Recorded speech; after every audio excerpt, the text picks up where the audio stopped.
In this video मैं इस headphone के कुछ प्रोज एंड कॉन्स के बारे में बात करूंगा जो मैंने इसे यूज़ करते हुए एक्सपीरियंस किया है। हो सकता है ये प्रोज एंड कॉन्स कुछ ऐसे क्रूशियल पॉइंट्स हो जिनके बेस पे यू कैन डिसाइड कि तुम्हें ये हेडफोन लेना चाहिए या नहीं।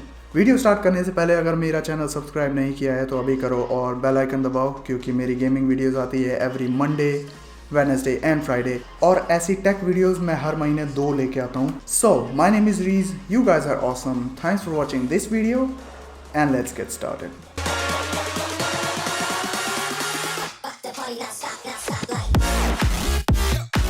जिन लोगों ने मेरा सेटअप टूर वाला वीडियो देखा है उन लोगों को पता होगा कि ये वीडियो आने वाला था, और अगर नहीं देखा है तो आई बटन डिस्क्रिप्शन में link, you know the drill.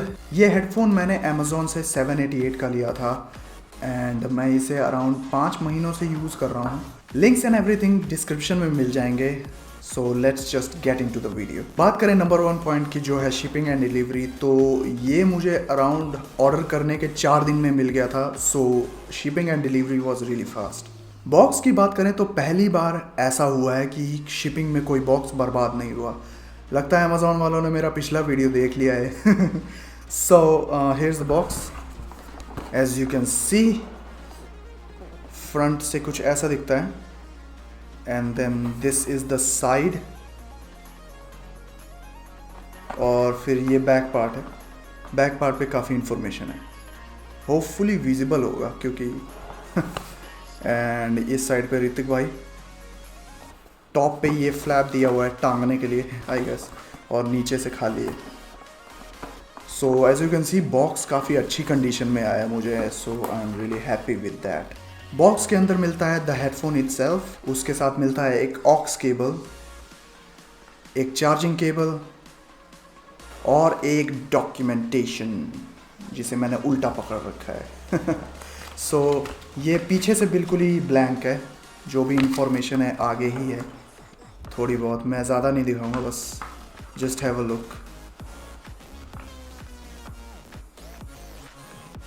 So information इस पर पूरी एक्यूरेट दी हुई है, कैसे ऑन करना है, कौन से बटन क्या काम करते हैं and everything. Design and build quality की बात करें तो ये हेडफोन फुल्ली प्लास्टिक बिल्ड है, तो थोड़ा संभाल के यूज़ करना पड़ेगा, अगर गिरा तो टूट सकता है। मैंने एक्चुअली एक बार गिरा दिया था, और गिराने के बाद ही इसके हल्के डिज़ाइन की वजह से यहाँ पे ये टूट चुका है। एज यू कैन, एक मिनट, या ये दिख रहा है, ये लाइनिंग दिख रही है, ये टूट चुका है बिल्कुल ही, होपफुली, या ये लाइनिंग देख रहे हो ना, ये टूटा हुआ है। और साथ ही साथ यहाँ माइक्रोफोन पे भी स्क्रैच पड़ा हुआ है, as you can see, hopefully मैं दिखा, ये देखो दिख रहा है, और थोड़ा बहुत यहाँ ऑडियो जैक के पास भी। सो ये माइनर स्क्रैचेस एंड इस साइड से टूट ही गया है बस एक बार गिरने से, और अराउंड इसी हाइट से गिरा था।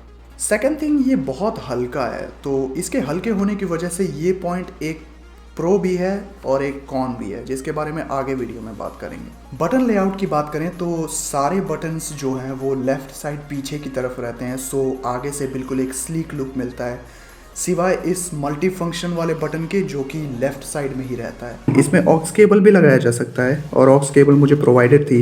ये है USB चार्जिंग के लिए, ये है एक छोटा सा माइक्रोफोन अगर बात वगैरह करनी हो तो।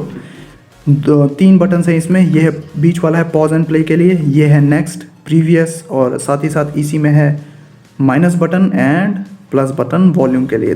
मेमोरी कार्ड भी लगा सकते हो, और साथ ही साथ FM भी है इसमें। सो बीच वाले बटन से सॉन्ग पॉज एंड प्ले होता है, और ऊपर वाले बटन से नेक्स्ट, और नीचे वाले बटन से प्रीवियस होता है प्रेस करने पे। वहीं अगर लॉन्ग टाइम तक दबा के रखते हैं तो वॉल्यूम अप डाउन होती है।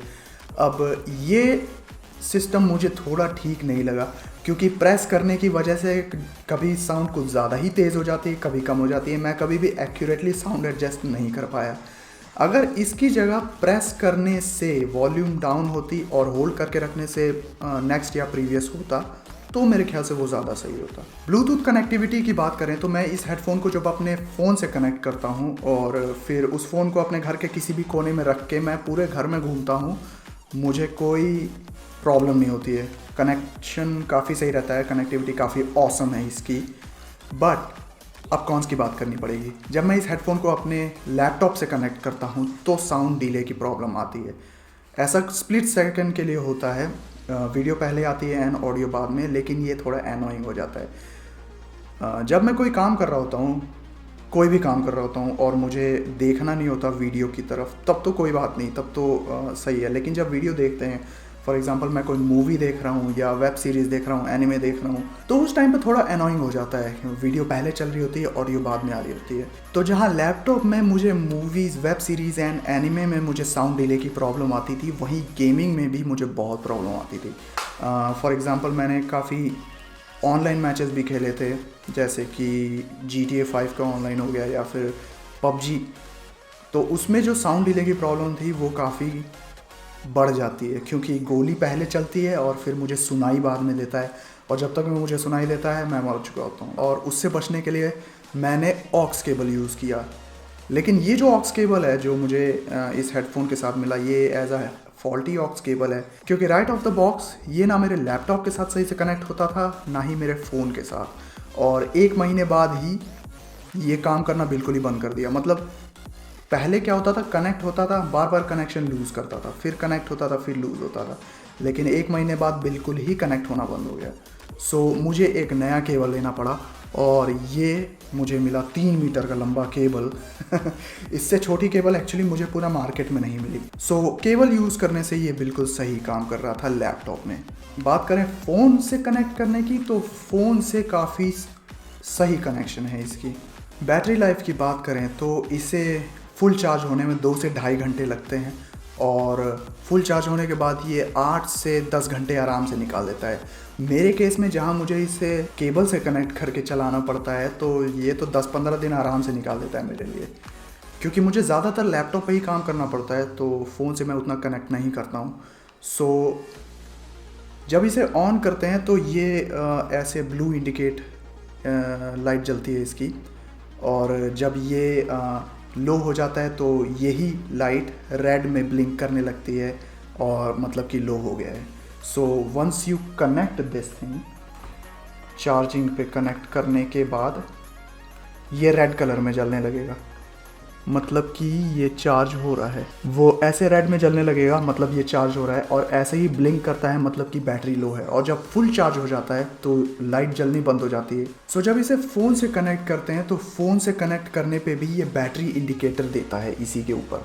एज यू कैन सी, ये दिख रहा है यहाँ पे, ये वाला, ये है इसका बैटरी इंडिकेटर। तो यहाँ से भी पता चलता रहता है कि बैटरी कितनी रह गई है इसमें, और जब लो हो जाता है तो ये भी बिल्कुल ही रेड हो जाता है। यूज़ेबिलिटी की बात करें तो इसे यूज़ करना बहुत ही आसान है।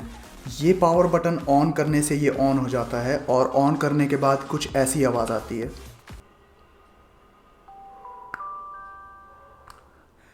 और जब कनेक्ट हो जाता है ये फ़ोन से तो कुछ ऐसी आवाज़ आती है। मेरे केस में ये एक्चुअली कनेक्ट ऑटोमेटिकली हो गया, क्योंकि मैंने फ़ोन का भी ब्लूटूथ ऑन रखा था और पहले से ही पेयर्ड है। जिन लोगों पे नहीं पेयर होता है उन पे ऑप्शन आ जाती है, and then you can pair, और फिर ऐसी ही आवाज़ आएगी, मतलब ये कनेक्ट हो चुका है। जब डिसकनेक्ट करते हैं, फॉर एग्ज़ाम्पल अगर मैं अभी अपना फ़ोन उठाऊँ और यहाँ से ब्लूटूथ जो है बंद कर दूँ, तो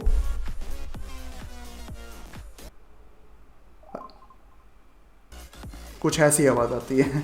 सो इससे पता चलता है कि हाँ, कनेक्शन लूज़ हो चुका है, और फिर ये जो ब्लू वाली लाइट है वो ब्लिंक करने लगती है। सो ब्लिंक करने लगती है, इसका मतलब कि ये पेयरिंग मोड में है। सो इस टाइम पे इसे पेयर किया जा सकता है। सो कनेक्टिविटी मोड इसमें 3 मिलते हैं, एक ब्लूटूथ, एक FM, और साथ ही साथ SD कार्ड स्लॉट भी है। सो बाय डिफ़ॉल्ट ये ब्लूटूथ मोड में ऑन होता है अगर इसमें SD कार्ड ना लगा हो। तो अगर SD कार्ड लगा होगा तो ये डायरेक्ट SD कार्ड से ही सॉन्ग प्ले करना शुरू कर देगा। अब इन दैट केस मुझे अभी तक एक्चुअली कोई सॉल्यूशन मिला नहीं कि कैसे इसका ब्लूटूथ मोड ऑन करें। सो अगर SD लगी हुई है तो ब्लूटूथ ऑन नहीं होता है, और अगर SD नहीं है तो ही ब्लूटूथ ऑन होगा। That's a bummer. सो इसका FM जो है वो जब इसे ऑन करते हैं, उसके बाद जो ये बीच वाला बटन दिख रहा है पॉज प्ले वाला, इसको जब होल्ड करके रखते हैं तो FM ऑन होता है।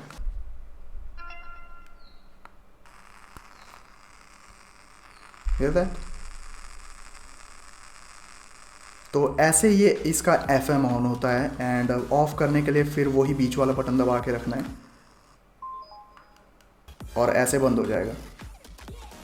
और SD कार्ड लगाने वाला सिस्टम वही है। SD कार्ड लगा के ऑन करना है, वो आवाज़ आएगी, फिर गाने बजने शुरू हो जाएंगे, या नेक्स्ट कहाँ गया, next, previous and pause play and everything. Comfort की बात करें तो ये काफ़ी कंफर्टेबल हेडफोन है। आई मीन मैं इसे ऐसे लगा के पूरा दिन बैठा रहता हूँ, मुझे कोई प्रॉब्लम नहीं होती, कोई इवन इतने हल्के होने की वजह से कई बार ये फील भी नहीं होता कि ये कानों पे है भी। इसे इतना कंफर्टेबल बनाते हैं इसके ईयर एंड हेड कुशंस। जब ये शुरू मेरे पास आया था तो मुझे थोड़ी सी एनोइंगनेस होती थी, क्योंकि अभी मेरे सर के लिए, मेरे कानों के लिए सही से एडजस्ट नहीं था और मेरे कान भी दर्द करते थे। लेकिन फिर मैंने क्या किया, इसके जो हेडबैंड्स हैं वो थोड़ा और एक्सटेंड कर दिया और उसके बाद से ये प्रॉब्लम बिल्कुल ही ख़त्म हो गई। अब ये बहुत ही अच्छे से मेरे सर पे फिट हो जाता है। अब बात करते हैं इसकी साउंड क्वालिटी की, क्योंकि ये पॉइंट मेरे हिसाब से किसी भी हेडफोन का सबसे क्रूशियल पॉइंट होता है। So highs and mids are good, treble भी ठीक है, लेकिन जो लोज हैं इसके, वो लोज एक्चुअली इसमें सुनाई ही नहीं देते। साउंड क्वालिटी ओवरऑल ठीक है, लेकिन इसके हल्के होने की वजह से इसकी साउंड मुझे लगता है काफ़ी लो है, और जो इसमें बैकग्राउंड नॉइज़ भी रिड्यूस नहीं होता, क्योंकि हल्के होने की वजह से इसमें बैकग्राउंड नॉइज़ रिड्यूस ही नहीं हो सकता है। सो अगर शोर शराबे वाले इलाके में हो तो इसके थ्रू सुनना थोड़ा मुश्किल हो जाता है, और अगर गर्मी है, पंखे कूलर चल रहे हैं या फिर टीवी चल रहा है तो उसका भी शोर सुनाई देता है, और कई बार ऐसा होता है कि उसके शोर की वजह से तुम क्या सुन रहे हो वो सही से सुन ही नहीं पाओगे। मूवी देखते समय या एनिमे सीरीज़ या वेब सीरीज़ देखते समय काफ़ी बार मेरे साथ ऐसा हुआ कि जब वो लोग बात कर रहे होते हैं उस टाइम पे काफ़ी क्वाइट मोमेंट होता है, स्पेशली इंग्लिश मूवीज़ में वो काफ़ी क्वाइट मोमेंट होता है जो मुझे सुनाई ही नहीं देता है। शाम को जब घर पे सारे लोग होते हैं, थोड़ा शोर शराबा रहता है, तो उस टाइम पे सुनना काफ़ी ज़्यादा मुश्किल हो जाता है इस हेडफोन से, जो कि इसके हल्के होने का एक कॉन भी है। प्रो तो था कि वो काफ़ी कंफर्टेबल है ये, लेकिन कौन यही है कि ये बैकग्राउंड नॉइज़ जो है रिड्यूस नहीं कर पाता, जिसकी वजह से सुनना मुश्किल हो जाता है। तो जहाँ साउंड क्वालिटी इसकी लो है और बैकग्राउंड नॉइज़ रिडक्शन सिस्टम नहीं है, इसके साथ साथ एक और प्रॉब्लम है, दैट इज़ ये साउंड भी काफ़ी ज़्यादा लीक करता है। अगर तुम्हारे आसपास कोई बैठा है तो उसे साफ साफ सुनाई देगा कि तुम क्या सुन रहे हो। सो रात के टाइम पे अगर मूवी वगैरह देख रहे हो या गेम्स खेल रहे हो और अगर तुम्हारे साथ कमरे में कोई और भी है तो उसे डिस्टर्बेंस हो सकती है। So sound quality is the only option जहां मैं कहना चाहूँगा कि मुझे नहीं लगता ये हेडफोन तुम्हें लेना चाहिए, क्योंकि जितने पैसे हम इसके लिए स्पेंड करते हैं उस हिसाब से साउंड क्वालिटी उतनी अच्छी मिलती नहीं है। बाकी सारे फीचर्स तो अलग बात हैं, लेकिन एक हेडफोन के लिए साउंड क्वालिटी ही मेरे ख्याल से सबसे इम्पॉर्टेंट होता है, जो कि जिससे मैं सेटिस्फाइड नहीं हूँ। अवेलेबिलिटी की बात करें तो अभी ये हेडफोन अमेज़ॉन पे अवेलेबल है 790 का। तो अब बात कर लेते हैं कुछ अल्टरनेटिव्स की, क्योंकि जहाँ ये 800 में आता है, इससे अच्छी साउंड क्वालिटी मेरा 300 का ईयरफोन प्रोवाइड कर देता है। सो अगर 800 स्पेंड कर ही रहे हैं तो कुछ ऐसी चीज़ पर स्पेंड करें ना जो थोड़ी अच्छी साउंड क्वालिटी भी प्रोवाइड कर सके with having all the features. तो अभी मार्केट में मेरे ख्याल से 800 की रेंज में कोई खास अच्छे ब्लूटूथ हेडफोन है नहीं, और जो भी हैं उनमें रिलेटिवली सेम ही प्रॉब्लम है, या तो कनेक्टिविटी की प्रॉब्लम है या फिर साउंड क्वालिटी बेकार होगी। सो मेरे हिसाब से 800 की रेंज तक में ईयरफोन्स ही प्रेफर करो, वो ज़्यादा सही रहेगा। मेरे पास अभी 2 ऑप्शन है ईयरफोन्स के लिए, और दोनों ही 500 के अंडर में है और दोनों ही रेडमी की तरफ से हैं। सो जो नंबर 1 पे है वो है रेडमी की तरफ से आने वाला रेडमी बड्स 2। वो एक इन ईयर डिज़ाइन वाला ईयरफोन है जिसकी साउंड क्वालिटी काफ़ी कमाल की है, और उसमें ब्रेडेड वायर्स भी हैं जो कि अच्छी बात है, और उसकी इन्हेंस्ड बेस वाला सिस्टम है। जो भी इन ईयर हेडफोन लवर्स होते हैं उनको बेस ज़्यादा पसंद होती है, ऐसा मुझे लगता है। एंड द सेकंड ऑप्शन है वो रेडमी बड्स क्लासिक, जो कि हाफ इन वाला डिज़ाइन है, और ये भी काफ़ी अच्छा हेडफोन है। इस हेडफोन की खासियत ये है कि ये इन ईयर नहीं है बल्कि हाफ ईयर है, तो इसमें जो है वोकल्स काफ़ी अच्छे सुनाई देते हैं, बेस वगैरह सब कुछ अच्छा है। दोनों हेडफोन काफ़ी सिमिलर है, बस इन ईयर हेडफोन्स होने की वजह से जो बड्स 2 है उसकी बेस एनहेंस हो जाती है, और हाफ ईयर होने की वजह से जो है क्लासिक वाले का वोकल काफ़ी अच्छा सुनाई देता है। अब अगर दोनों में से कोई एक ईयरफोन ख़रीदना है तो फिर कन्फ्यूजन होती है कि कौन सा ईयरफोन लेना चाहिए। तो मैं यहाँ पे कहना चाहूँगा कि बाकी सारी चीज़ें भूल जाओ और देखो कि तुम्हें किस टाइप के ईयरफोन पसंद आते हैं। अगर इन ईयर डिज़ाइन वाले ईयरफोन पसंद आते हैं then go with the Redmi Buds 2, मैं नाम ही भूल गया था और अगर हाफ ईयर वाले डिज़ाइन ज़्यादा पसंद आते हैं then go for the classic one, क्योंकि जो जिस हिसाब से जो डिज़ाइन पसंद आता है उस हिसाब से तुम्हें साउंड क्वालिटी अच्छी मिलेगी दोनों में से कोई भी लेने पे। अगर इन ईयर डिज़ाइन पसंद है तो मेरे ख्याल से इन ईयर डिज़ाइन बेस लवर लोगों को ज़्यादा पसंद होती है, और जो हाफ ईयर वाला डिज़ाइन है वो वोकल जिन लोगों को ज़्यादा क्लियर सुनना होता है उन्हें पसंद आता है। अगर अभी भी ज़िद पकड़ रखी है कि नहीं एक ब्लूटूथ ही चाहिए या फिर कम से कम हेडफोन चाहिए, ईयरफोन्स नहीं चाहिए, तो मेरे ख्याल से 1500 तक स्पेंड करना चाहिए, क्योंकि उसके नीचे मेरे ख्याल से अच्छे हेडफोन मिलना थोड़ा मुश्किल हो जाता है। तो मेरे पास 3 ऑप्शन है। सो नंबर 1 पे है जेब्रॉनिक्स की तरफ से आने वाला जेब लार्क। ये एक नेक बैंड वाला इन ईयर हेडफोन सिस्टम है, एंड इन ईयर होने की वजह से इसमें एक्चुअली बैकग्राउंड नॉइस वाली प्रॉब्लम नहीं आती है। एंड ये मेरे एक फ्रेंड के पास है, एंड अकॉर्डिंग टू हिम जब वो अगर उसे 10 मिनट भी चार्ज कर लेता है बैटरी लो होने पे तो वो 2 घंटे आराम से चल जाता है। ओवरऑल उसकी बैटरी लाइफ 17 घंटे की है, और अभी वो अमेज़ॉन पे अवेलेबल है 879 का, so you can go for that. Number 2 पे आता है मेरे पास फिर से जेब्रॉनिक्स की तरफ से ही आने वाला जेब जूम। ये एक ओवर ईयर हेडफोन है, लेकिन इसकी क्वालिटी इस वाले हेडफोन से काफ़ी बेटर है। सो उसमें 50 घंटे की बैटरी बैकअप मिलती है बाय द वे। अभी ये हेडफोन अवेलेबल है अमेज़ॉन पे 969 का, और इसकी साउंड क्वालिटी काफ़ी इम्प्रूव्ड है इसके कंपैरिजन में। थर्ड ऑप्शन हमारे पास आता है बोट रॉकर का 550। अब इसकी खासियत ये है कि इसमें built in noise cancellation system है। अमेज़ॉन पे ये हेडफोन अभी अवेलेबल है 1999 का, जो कि थोड़ा एक्सपेंसिव हो जाता है, लेकिन अगर बिल्ट इन नॉइस कैंसिलेशन चाहिए तो थोड़े पैसे तो देने ही पड़ेंगे। इसकी बैटरी बैकअप अराउंड 20 आवर्स की है, so that's an amazing thing. So overall मैं ये हेडफोन किसी को रेकमेंड नहीं करता हूँ due to the lack of noise cancellation system in this thing, और साथ ही साथ इसकी साउंड क्वालिटी भी मुझे काफ़ी लो लगी। और यहाँ मैं उन यूट्यूबर से भी काफ़ी डिसअपॉइंट हुआ हूँ जिन लोगों ने अपनी वीडियोस में इस हेडफोन की बढ़ा चढ़ा के तारीफ़ों के पुल बांधे थे। अब हो सकता है उन्हें वो हेडफोन एज अ स्पॉन्सर मिला हो जहाँ पे उन्हें हेडफोन के बारे में अच्छा ही बोलना हो। सो जजिंग ऑन दैट बेसिस मुझे लगता है या तो ईयरफोन्स पे ही स्पेंड करना चाहिए। 500 के अंदर में काफ़ी अच्छे ईयरफोन्स आते हैं, नहीं तो 1500 तक स्पेंड करके एक अच्छा ब्लूटूथ हेडसेट लेना ही ज़्यादा सही होगा। So I hope you enjoyed this video. Make sure to hit the like button. Join me on my gameplay video tomorrow, that is Monday, by subscribing to my channel right now and hit the bell icon to get the notification when the video is up. Comment करना that I have subscribed so that मुझे पता चल सके किसने subscribe किया है, and I can thank you properly. Stay safe, stay healthy, be the hero you always wanted to be, and I'll see you in the next video.